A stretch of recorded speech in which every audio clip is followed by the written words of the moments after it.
감사합니다. 명절 잘 지내셨지요? 늘 주님의 평안이 함께 하시기를 바랍니다. 저는 지난 주간에 우리 신학대학원 동기들을 좀 만났습니다.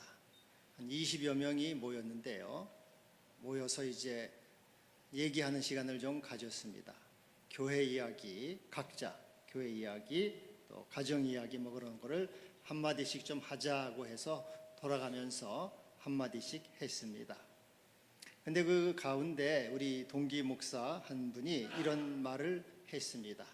자기가 이제 평생 목회를 하면서 교회를 위해서 열심히 했다는 거죠.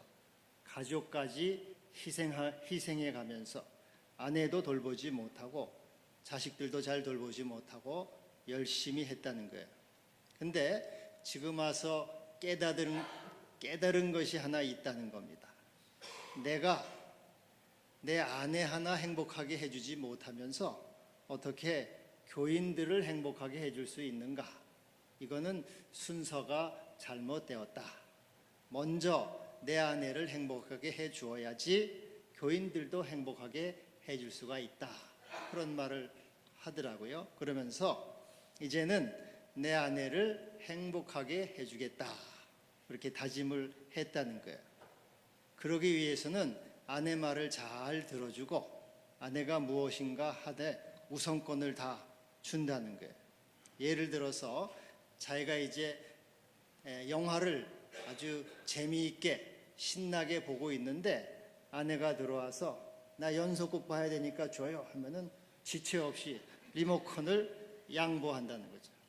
우선 리모컨을 당신이 보시오 하고 준다는 거예요. 또 아내가 여행을 가고 싶다 그러면 다녀오라고. 어디를 가냐 왜 가느냐 묻지도 따지지도 않고 그냥 가라 그런데 이번에도 어디 여행 간다 그래가지고 묻지도 않고 따지도 않고 가라 그랬대요. 그래서 누가 사모님이 어디 여행을 가시냐 그랬더니 모른다. 그래서 아니 사모님 어디 가는지도 모르냐 그랬더니 그때서야 자기가 물어봤다는 거예요. 묻지도 따지도 않고 아내 말을 잘 들어주겠다. 그래서 사람들이 박수를 쳐줬습니다. 저는 이제 그 목사한테 당신이 제일 성령 충만하다. 제가 그렇게 칭찬을 해줬습니다. 우리가 이제 지나오면서 살아온 날을 지나게 생각해 보면은 후회스러운 일이 많잖아요. 뉘우치는 일이 많습니다. 내가 왜 그렇게 살았는가? 왜 그렇게 행동했는가? 좀 더 그 사람을 거기를 가지 말았어야 됐는데 그 사람을 안 만났어야 되는데 그런 후회스러운 일들이 많습니다. 저도 이렇게 돌이켜 보면은 후회스러운 일이 참 많아요. 잘못한 일이 참 많아서 뉘우칩니다. 눈물 흘리면서 뉘우칠 때도 많아요. 한 번은 제가 이제 결혼 전은 뭐 차치하고 결혼 후에도 그런 일들이 많은데 가만히 보면은 제가 아내 말을 안 들어가지고 고집 부리다가 후회한 일들이 참 많습니다. 20년이 넘은 이제 일인데 어떤 그 50대 부부가 저희 교회를 오셨습니다. 남자는 알고 보니까 서울에서 장로 직분을 받았고 서울대학교 출신의 외교관을 지냈어요. 그리고 전도 단체의 지도자 역할을 했습니다. 영어 통역도 하는 아주 그 실력이 있고 인품이 있는 분이죠. 여자분은 이화여대 출신에다가 권사로서 인텔리 부부입니다. 그분들이 이제 서울에서 살다가 외교관 생활을 마치고 김포에 땅을 사서 집을 짓고 살다가 이제 저희 교회로 나온 거예요. 그러니까는 저는 이 작은 교회, 검단 교회 그런 아주 그 인텔리가 오니까 얼마나 좋습니까? 너무너무 좋아서 참 기분이 좋았는데 제 아내가 그러더라고요. 여보, 왠지 감이 좀 안 좋아. 좀 마음이 불안해. 안심이 안 돼. 그 사람들은 장로님이니까 본교회로 가서 본교회를 섬기든지 아니면 큰 교회로 나가서 큰 교회에 출석하라고 하면 좋겠어요. 저한테 그래요. 그래서 나는 좋기만 한데 왜 지금 개척교회 하는 처지에 찬밥 더운 밥 가릴 때냐 해가지고 제가 고집을 부려서 오시라 그러고 등록해서 이제 그분들이 이제 신앙생활을 장로 대우를 해드리면서 신앙생활을 했습니다. 그렇게 몇 년을 했는데 그분이 좀 교회 문제를 일으켰어요. 그래서 이제 떠나게 됐는데 이제 우리 시골 검단교인들은 그분이 서울대학교에 외교관에다가 뭐 영어도 하고 일 실력도 좋고 하니까 그냥 한마디로 뿅 갔어요. 시골 교회 교인들이 뿅 갔어요. 그래서 마치 압살롬이 백성의 마음을 훔쳐간 것처럼 교인들의 마음이 그리스도로 많이 이렇게 갔어요. 이제 그래서 하여튼 무리를 일으켜가지고 떠나게 됐는데 순진한 교인들이 그분을 많이 따라갔습니다. 핵심 교인들. 그래서 저는 한 명 받으려다가 많이 잃었어요. 소탐대실. 제가 보니까 아내 말을 안 들었어요. 아내 말 잘 들으면 뭐 자다가도 떡이 생긴다는데 안 들어가지고 벼락을 맞은 거예요. 그래서 내가 고집을 부려가지고 손해를 많이 봤구나 그런 이제 경험을 했습니다. 여러분 뭐 그 후에도 많은 실수를 뭐 수도 없이 했습니다. 지금도 그래요. 그래서 여러분 우리 뭐 제가 살아간 일을 보면은 이 아이들 키운 거 우리 아이들을 좀 이렇게 키웠더라면 좀 더 여행도 다니고 얘기도 하고 잘 놀아주었더라면 아내 말도 좀 잘 듣고 좀 더 잘 도와줬더라면 후회스러운 일이 많지요.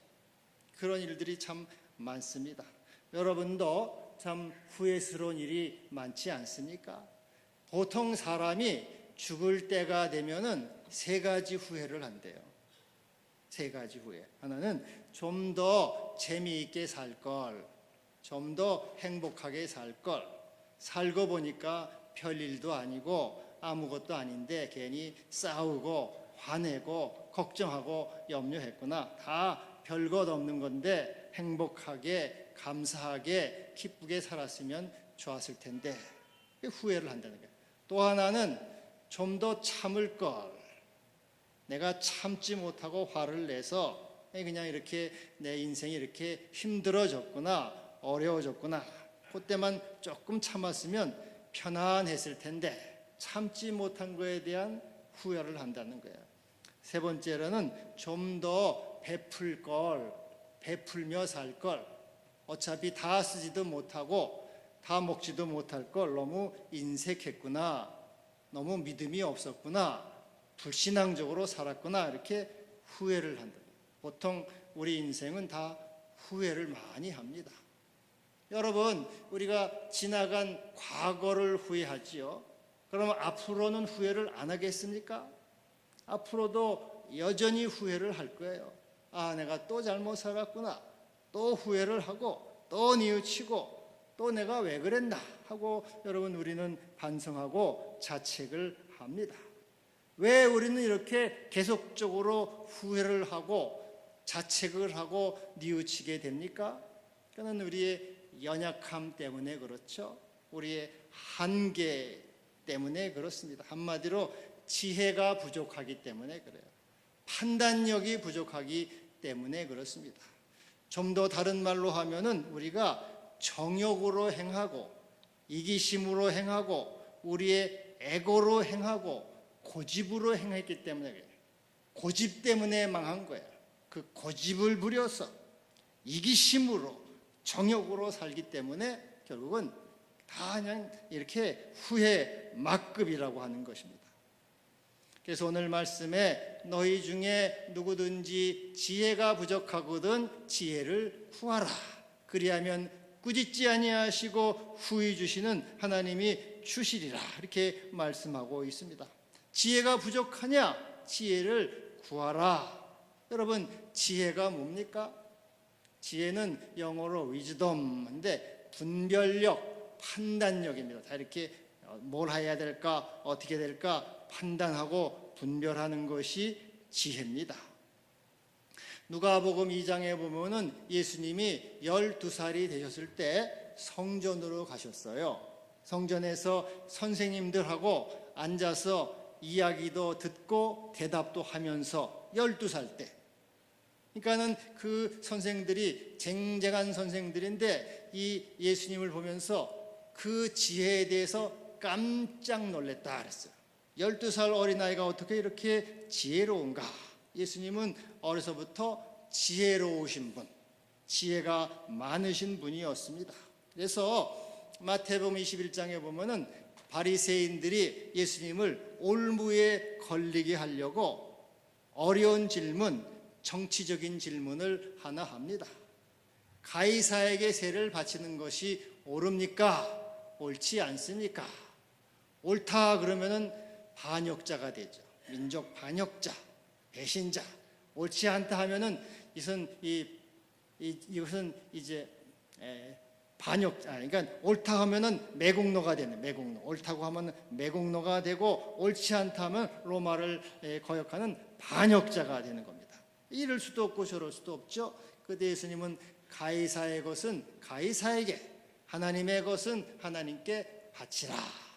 그 예수님의 지혜를 당할 수가 없어요. 예수님은 지혜로우신 분이고 지혜의 주님이시고 지혜의 왕이시죠. 누구도 예수님의 지혜를 당치 못했습니다. 근데 여러분, 이 예수님의 지혜는 어디서 왔을까요? 예수님의 지혜의 출처는 어디일까요? 바로 예수님의 지혜는 하나님의 말씀에 대한 순종에 있습니다. 예수님은 100% 하나님 말씀에 순종하셨고 이 순종이 예수님의 지혜요, 예수님의 명철이었습니다. 예수님은 결코 자기의 의지, 자기의 고집, 자기의 정욕, 자기의 에고로 행하지 않고 언제나 하나님의 뜻을 따르고 하나님의 말씀에 복종하고 하나님의 뜻을 따라서 행한 그런 순종하시는 분이었습니다. 여러분, 마태복음 26장에 보면은 가룟 유다가 예수님을 붙잡으려고 바리새인의 종들을 데리고 이제 예수님께 찾아오지요. 예수님을 붙잡으려고 옵니다. 그때 이 베드로는 화가 막 나요. 꿀딱지가 너무 머리끝까지 나가지고 칼을 빼가지고 대제사장 종의 귀를 내리칩니다.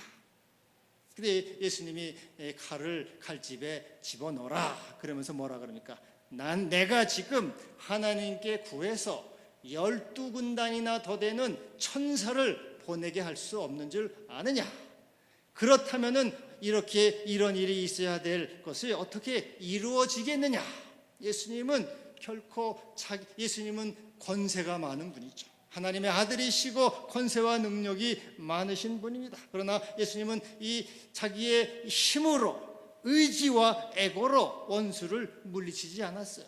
그는 온전히 100% 아버지의 원대로 하옵소서, 아버지의 뜻대로 하옵소서, 아버지의 말씀에 100% 순종의 길을 걸어갔고 이것이 바로 지혜가 된 것입니다. 여러분, 그러므로 지혜는 뭡니까? 지혜는 순종입니다. 듣는 것이에요. 겸손한 마음으로 주의 말씀을 따르는 것입니다. 내 의지와 내 경험과 내 고집과 애고를 내려놓고 주여 말씀하옵소서, 종이 듣겠나이다. 무엇이든지 내가 가리이다, 내가 행하리이다 하고 주의 말씀에 100% 복종하는 것이 지혜요 명철입니다. 어떤 유명한 명의가 있습니다.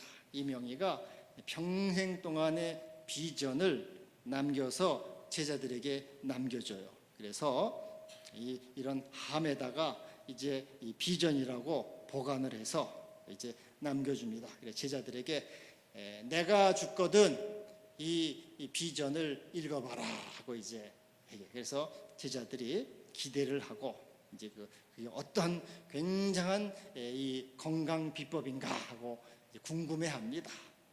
선생님이 돌아가시고 제자들이 모여서 그 함을 열어봐요. 딱 열어보니까 거기에는 딸랑 종이 쪽지 하나에다가 한 줄이 적혀 있습니다. 이게 건강의 비전이에요. 뭐라고 적혀있냐면 머리는 차게 하고 발은 따뜻하게 하라. 딱 한 문제.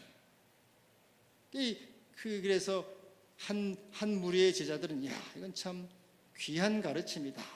참 아주 선생님의 지혜다 하고 그거를 잘 지키고 또 환자들에게도 그렇게 가르치고 가족들도 가르칩니다. 근데 또 다른 제자는 끝까지 한 줄 남겨주고 시시하게 이게 무슨 비전이라고 하고 내팽개쳐버려요. 여러분, 누가 지혜로운 사람입니까? 지혜는 스승의 말을 잘 듣는 거죠. 겸손한 마음으로 경청하는 것이 지혜입니다. 여러분, 우리 하나님의 말씀은 어떠합니까? 이 스승의 말씀도 그러한즉 창조주가 되시며 생명의 주님이 되시고 지혜의 왕이신 주님의 말씀을 듣는 것이 지혜가 아니겠습니까? 내 경험과 내 지식은 하나님의 말씀에 비해서 얼마나 그것은 보잘것이 없습니까?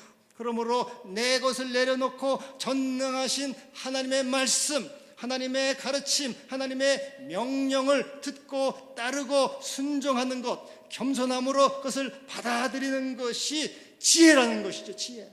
지혜로운 자의 삶입니다. 여호와를 경외하는 것이 지혜의 근본이라. 내 마음을 다해서 하나님을 사랑하고 이웃을 사랑해라. 성령으로 행하라. 그리하면 이 성령으로 영생을 거두고 육체로 행하면 썩어질 것을 거둔다. 이 하나님의 말씀에 대한 복종과 순종, 이것이 지혜다 하는 것입니다.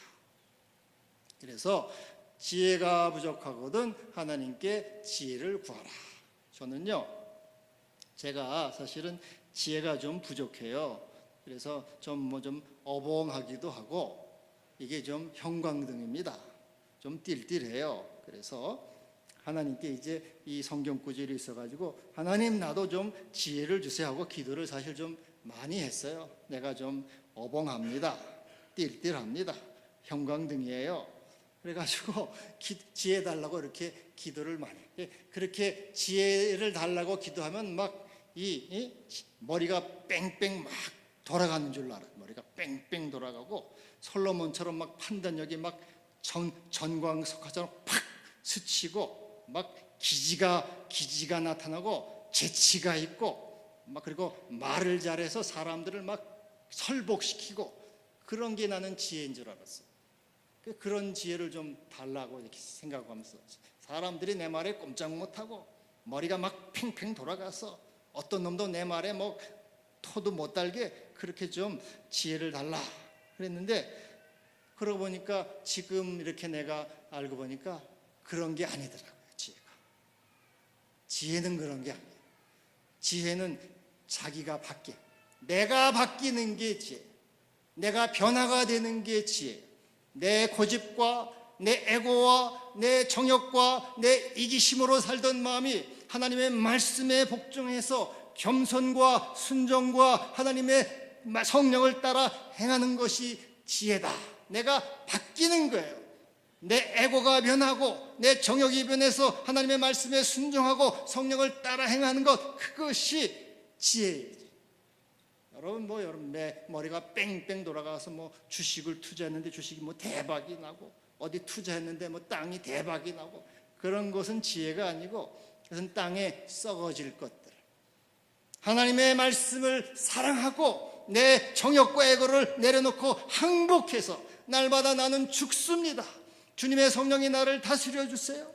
주의 성령으로 나를 인도해 주세요. 아버지의 뜻대로 나를 이끌어 주세요 하고 온전히 복종하고 순종하고 따라가는 그것이 생명으로 나아가는 지혜다 그 말입니다. 할렐루야. 여러분 고린도전서 13장에 보면 13장이 사랑장이죠. 사랑장 우리 암송했죠. 사랑장에 보면은 사랑의 정의가 나옵니다. 사랑은 오래 참고, 사랑은 온유하며, 또 사랑은 자기의 자랑을 하지 않고, 그렇게 나와요. 그런데 여러분 오래 참습니까? 못 참잖아요. 우리 장로님도 방금 기도했지만 못 참아요. 내가 이번은 도저히 절대로 못 참아. 용서 못해.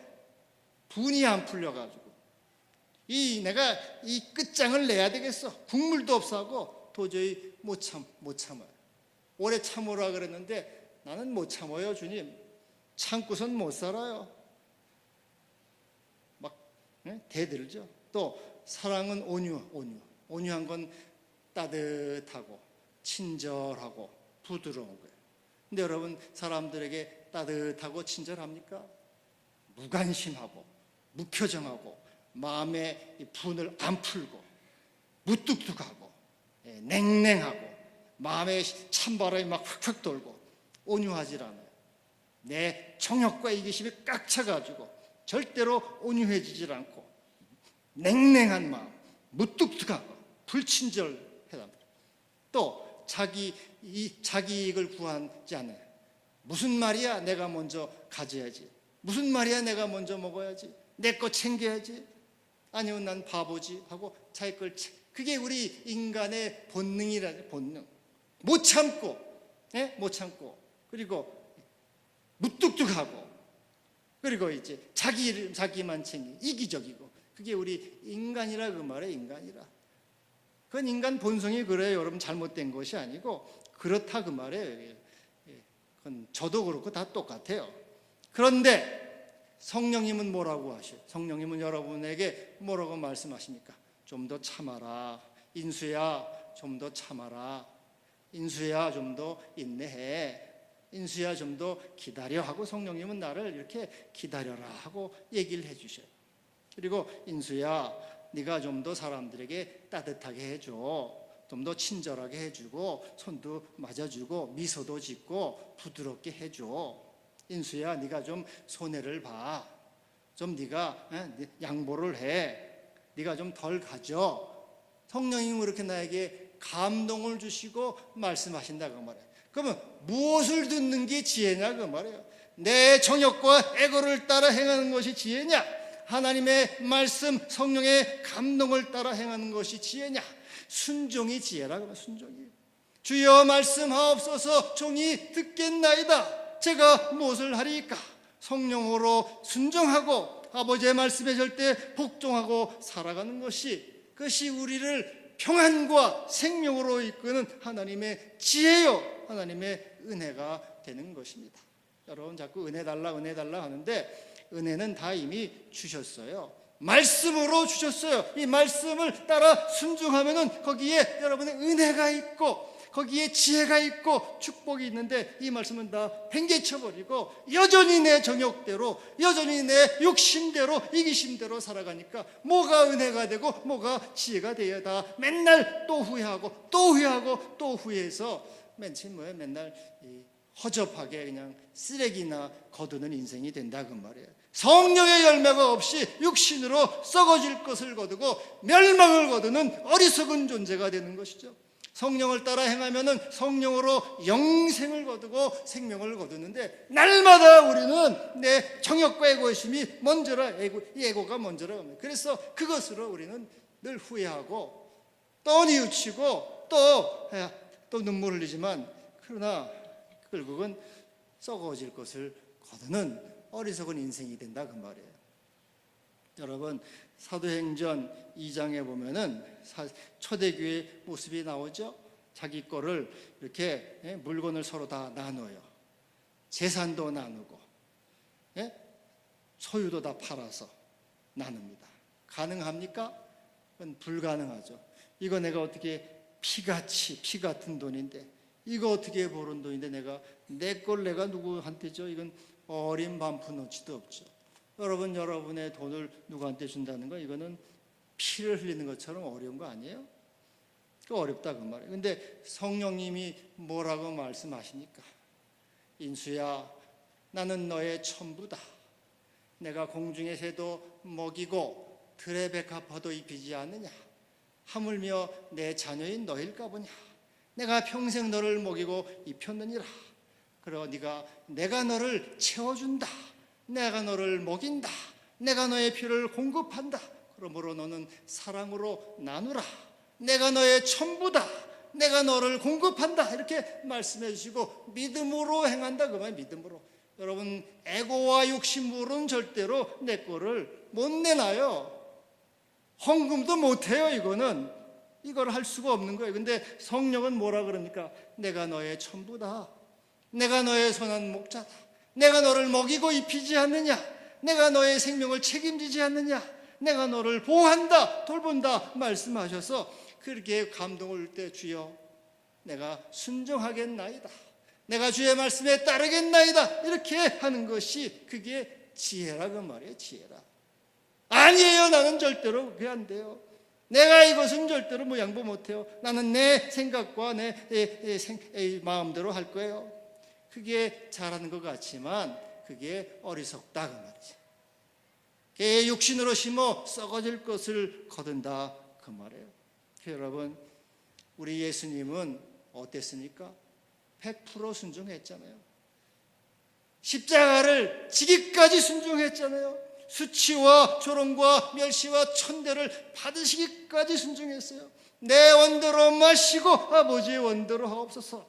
우리 주님은 100% 순종해서 아버지의 뜻을 이루고 십자가로 구주가 되셨고 부활 영광을 얻으셨단 말이죠. 그러나 예수님이 나 도저히 못 참아요. 하나님 천사를 동원해서 원수를 제압하고 무찌르고 다 이놈들을 박살을 냈으면 구주가 됐어요. 우리의 에고와 이기심과 정욕은 절대로 하나님의 의를 이룰 수가 없어요. 그것은 지혜가 아니고 어리석은 거. 그래서 지혜는 뭡니까? 한마디로 십자가예요. 십자가를 사랑하고 십자가를 따라가고 십자가에 순종하는 게 지혜예요. 내 정욕과 에고와 이기심을 다 항복하고 오 주여 십자가, 주님이 십자가에 순종하였듯이 내가 주의 십자가에 순종하겠나이다. 십자가를 사랑하고 따라가는 그 삶이 그게 가장 지혜로운 것이고 하나님의 지혜요 주님의 지혜요 우리를 생명과 풍성함으로 이끄는 지혜라 그 말이에요. 여러분 지혜 달라고 할 때 잘 생각해. 머리가 뺑뺑 돌아가서 땅 투자하니까 부자가 되고 그까짓 게 아니고 하나님 말씀에 순종하는 거, 십자가로 살아가는 거. 손해도 봐요. 바보라고 말해요. 그래서 오늘도 말씀과 십자가로 살면 사람들이 저는 바보 같은 사람, 바보라고 생각해. 저는 좀 이렇게 나사가 하나 빠졌네, 바보네, 멍청이네 그렇게 얘기해요. 십자가를 따라가는 사람은 이렇게 좀 똑똑하지 않아. 이게 좀 뭐가 하나 빠진 것 같아. 헐렐레하고 빈 것 같고 멍청해 보여요. 그러나 사실은 그 사람이 성령의 지혜로 살아가는 사람. 성령의 지혜로 살아가는 사람은 이렇게 똑똑하지 않아요. 사실은 좀 멍청해 보여요. 바보 같아요. 손해봐요. 그러나 하나님의 지혜, 성령의 지혜로 살아갔기 때문에 하늘에 영원한 상급이 있고 생명이 있는 지혜로운 사람이에요. 이걸 여러분 명심해야 돼요. 그래서 내 알량한 지혜, 내 알량한 그 지식으로 살아가는 건 어리석은. 그러나 하나님의 말씀을 절대 복종하고 순종해서 말씀대로 살아가겠습니다, 순종하겠습니다 하는 사람이 그것이 그리스도의 지혜를 가진 사람이요 생명과 영광으로 나아가는 주님의 제자가 되는 것입니다. 할렐루야. 이 서울대 명예교수인 전영애 교수가 있어요. 이 사람이 괴테 연구가인데 이 독일에 많이 여행을 했어요. 그래서 독일 사람들을 이렇게 많이 봤는데 부모가 어린아이들을 양육하는 걸 보고 아주 감명을 많이 받았습니다. 어린아이들이 있죠. 아주 어린아이들도 자기 먹을 것, 자기가 가지고 놀 것, 장난감, 소지품을 꼭 챙겨서 끌고 다닙니다. 한두 명만 그런가 봤더니 다 그래요. 모든 아이들이 다 그래요. 겨우 걸음마를 가까스로 걷는 아이들도 조그만 그 앙증맞은 배낭을 메고 다 자기 거를 갖고 다녀요. 소지품. 유치원만 다녀도 유치원만 다 자기 이 트렁크를 다 가지고 자랑스럽게 다닙니다. 부모는 빈손이야. 애는 물건을 가졌어. 그래도 부모가 안 들어줍니다. 이건 네 거니까 네가 들어 하고 부모가 안 들어줘요. 그리고 아이들이 또 차에 타면은 동화책이나 가지고 놀 것을 차의 뒷좌석에 가서 그걸 가지고 놀아요. 어른도 지루한 여행인데 애들도 인내하면서 잘 놉니다. 칭얼대거나 찡찡대거나 뭐 이렇게 투정 부리는 거 거의 없이 그렇게 잘 놀아요. 우리나라 부모는 어때요? 다 해주죠. 밥 먹여줘, 옷 입혀줘, 또 뭐 다 또 데리고 가, 물건도 챙겨줘, 유치원도 다 보내줘, 대학교 되면 또 학점도 관리해줘, 연애도 관리해줘, 결혼 AS 결혼하면 AS 40, 50까지 부모가 다 뒷바라지 하네. 환갑된 아들을 7, 80, 8, 90대는 부모가 다 챙겨줘. 그래 이제 그것도 뭐든 이제 국가가 이제 뭐 다 또 돈을 내줘서, 그래서 이제 이게 국가건 개인이건 다 파탄지경이야. 여러분 부모가 계속 자식한테 대주면 가정도 파탄이 나고, 국가가 계속 대주니까 이 국가도 파탄이 나. 우리 젊은 친구들이 이제 우리 여기 건우 같은 친구들은 이제 자기가 한 명이 노인 한 명 얻고 다니는 꼴이야. 세금 내는 게 반은 떼어가지고 이제 거기 줘야 돼. 자기가 100만 원 벌어봐야 50만 원밖에 못 먹어. 50만 원 세금으로 다 나가. 야 이제 할머니 할아버지 다 그렇게 다 이제 국가가 다 해주고 다 해줘. 이 나라가 이게 지금 이제 망가지는 거예요. 여러분 무엇이 지혜입니까? 십자가가지. 십자가. 자녀는 자녀의 십자가를 져야 돼요. 부모는 부모의 십자가를 지고, 엄마는 엄마의 십자가를 지고, 아버지는 아버지의 십자가를 져야 되는 거예요. 우리 추석 명절 이제 맞이했는데 명절이 많이 바뀌었어요. 이제 바뀌어서 가족이 모이는 것도 이제는 잘 안 모여요. 이제 각계 전투, 편의주의, 개인주의라서 다 여행 떠나고 뭐 어디 가고 다 안 모이지들 않아요. 뭐 이제 그래서 이제는 십자가를 지는 사람이 없어. 난 뭐 전 부치기 싫어요. 나 밥상 차리기 싫어요. 나는 뭐 설거지하기 싫어해서 편리하게 합시다고 아무도 십자가를 안 지네. 옛날에는 엄마들이 십자가를 져가지고 가정을 지켰잖아요. 남편이 바람 피고 남편이 나가도 엄마가 끝까지 가정을 십자가를 져서 가정을 지켰어요. 또 아버지가 없는데도 자기 자녀, 엄마가 없는 그 자녀를 끝까지 십자가를 지고 지키는 아버지도 있어요. 가정의 십자가를 져도 교인은 교인으로서의 십자가를 져야 되는 거예요. 장로는 장로로서의 십자가를 지고, 권사는 권사로서의 십자가를 지고, 집사와 성도는 자기의 십자가를 질 때 그것이 영광과 생명이 되는 거예요. 자기 십자가를. 여러분 지혜는 십자가에 있습니다. 십자가가 우리의 영광이에요. 겸손한 마음으로 우리 주님이 십자가를 짐으로 부활 주님이 되시고 영광을 얻은 것처럼 우리도 우리 겸손한 마음으로 주님의 십자가를 지고 자기를 비우고 하는 말씀에 항복해 나갈 때 여러분에게 부활 영광 생명이 있는 것입니다. 미쁘다 이 말이요, 우리가 주와 함께 죽었으면 또한 살 것이요 참으면 또한 왕노릇 하리로다. 할렐루야, 할렐루야. 기도합시다. 주여 감사합니다. 우리는 지혜가 부족합니다. 늘 실수와 허물이 많습니다. 불쌍히 여기시옵소서.